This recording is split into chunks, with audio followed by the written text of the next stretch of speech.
What is going on YouTube? Machiavelli the N64 here, I'm back, and what I'm going to go through today is my 5 top tips on how to build a full N64 game collection, specifically to UK PAL, but it doesn't necessarily exclude collecting more generally. It doesn't have to be a full set, it's just the laws that I found most helpful when going through a full set. But you know, it applies to collecting in general and not necessarily exclusively N64. It's anything you collect really that's collectible and retro. So let's get straight into it, shall we? So first of all, you've got to make friends. You've got to roll your sleeves up and get involved in the community. You shouldn't be trying to do this thing alone. Like, you need to make contacts. The more contacts you make, the more that will help you on your journey. So it could be making friends with fellow like-minded collectors, because if they see things that they don't need, they can tip you off and send you in the right direction. They might know other people that, you know, have something that you're looking for. There's multiple benefits to doing this. You need to do that. You shouldn't be doing it on your own, not least because it's somebody to vibe off and discuss you know, your journey with. But it's important to spread your web and get contacts and speak to people. People in this game, they're often upgrading and they find a better copy than what they have, but they might have a rare game that you're more than happy with the condition with to keep you going for now as a placeholder or as what you're happy with. So the people that you know, it will help you if you're, you know, exchanging and dealing with each other. So for all those reasons, I suggest you engage in the community, and that way you build up a portfolio of friends, acquaintances, people you deal with frequently, people you speak to, people to vibe off, to have a good time with. It'll help you on your journey because there'll be people working together and helping you get the same end goal. So strength in numbers. So strength in numbers, you work together, you mutually help each other on your own journeys and journeys together, and that way you become a stronger force if there's more of you all working in the same direction for the same goals. So yes, spread your net and make friends. Number 2 is you've got to shop everywhere. The reality is, if you just check eBay once a week, that's not going to be enough. I mean, eBay is a great source for retro games. We all know that. People list their stuff on eBay generally, especially on offers weekends. So whenever there's the 80% offers, that's when you're better off checking than generally. But that does not mean exclusively check then.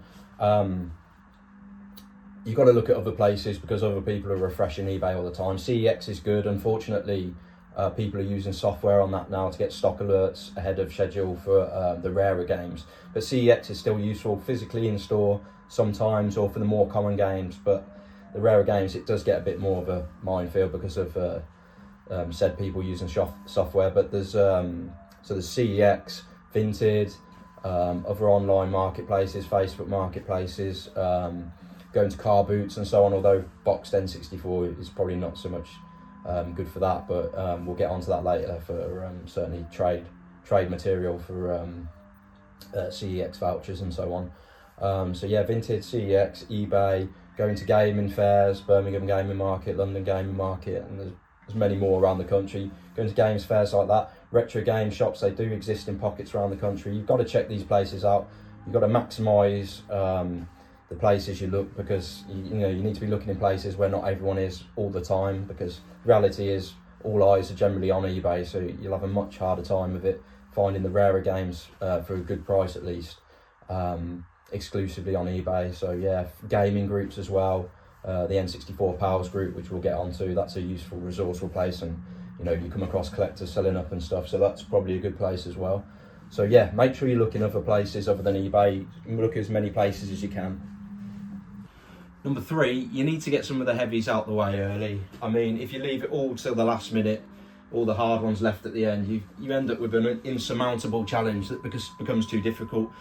If you're going for a full set, it's best to try and knock out some of the harder ones early on to help you on your way. Otherwise, you just get left with all the difficult ones at the end, and it becomes quite daunting at that stage. So if you see a big one come up available, a rare game, one of the heavy hitters, more expensive and or more rare, it's best to try and knock those off the list earlier than later, because they go up in value, generally speaking. You'll end up paying more down the line, so you want to cross them off sooner than not. So that's tip number 3.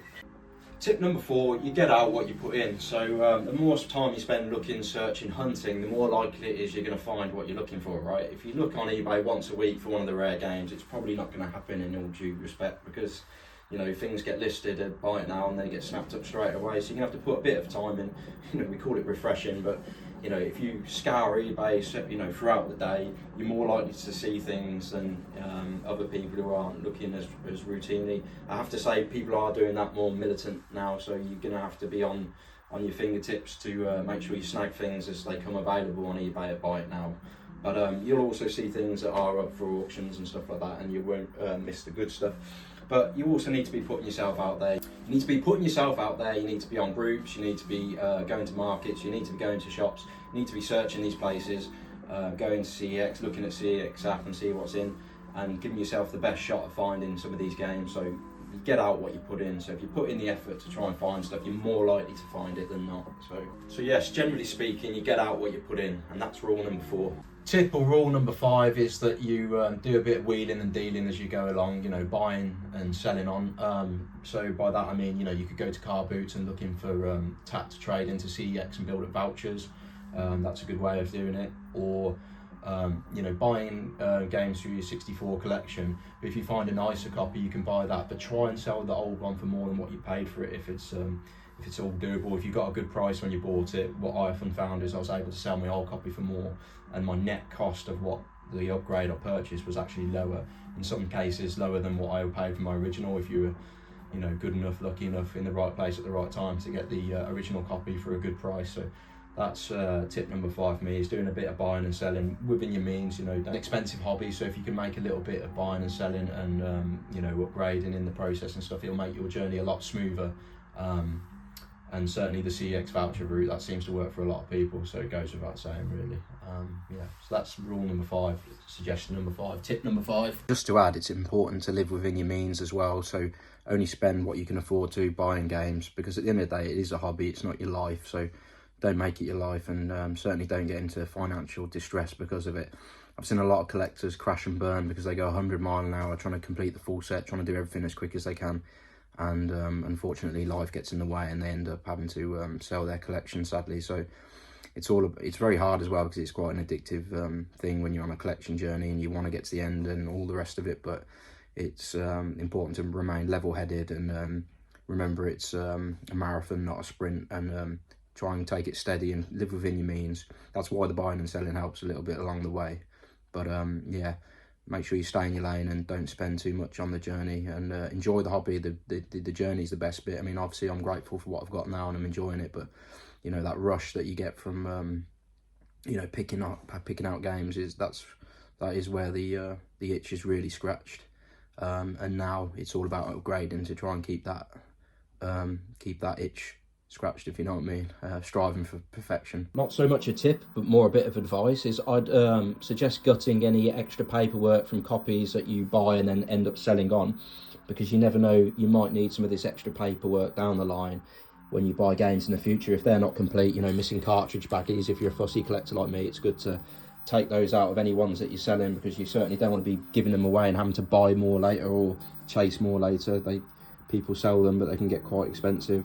Same with any peripheral paperwork that's surplus to, you know, when you're selling games on, you should be selling it box, cart and manual. Anything else, gut, if you know that you're going to need it in future. If you're not going to need it and you're confident you're not, fine, keep it in there and you'll probably get a better price for it slightly.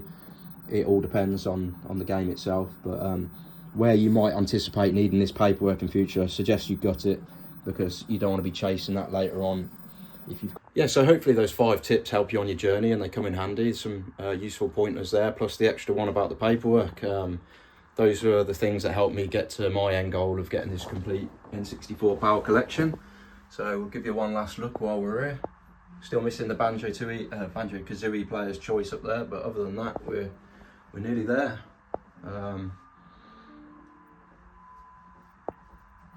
Hope you've enjoyed the video.